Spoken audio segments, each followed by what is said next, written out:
నా మట్టుకు నేను చెప్పగలను, దేవునికి నా జీవితం అప్పగించిన నాటి నుండి నేటి వరకు కూడా ఒక్కొక్క రోజు దేవుడు అనేక మెట్లు ఎక్కిస్తూ అనేక మందికి ఆశీర్వాదకరంగా, దీవెనకరంగా నన్ను మార్చారు. నా మొదటి ప్రసంగాన్ని కేవలం 5గురికి మాత్రమే నేను చేశాను. ఈ రోజున దేవుడు వేలాది మంది ప్రజలు, లక్షలాది మంది ప్రజలు దేవుని వాక్యాన్ని విని ప్రతిరోజు కూడా ఆధ్యాత్మికంగా బలపడుతూ ఎంతో ఉన్నతమైన అనుభవాలను వారు ఎదుర్కొంటున్నప్పుడు నేను ప్రభువుని స్తుతించకుండా ఉండలేను. ప్రపంచవ్యాప్తంగా అనేక దేశాల్లో దేవుడు తన ఉజ్జీవ జ్వాలను రగిలిస్తున్నారు. ఈరోజు నీ జీవితం దినస్థితిలో ఉందని బాధపడుతున్నావా?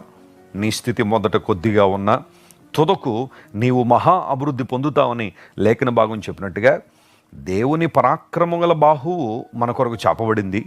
ఆయన చేతులకు మన జీవితాన్ని అప్పగిస్తే ఆయన మనకు బలాన్ని ఇస్తారు. ఆ తర్వాత ఉన్నత స్థితిలో దేవుడు మనల్ని నిలబెడతారు. యోసేపును హెచ్చించిన దేవుడు, దావీదును బలపరిచిన దేవుడు, అనేక మంది దైవజనులు తమ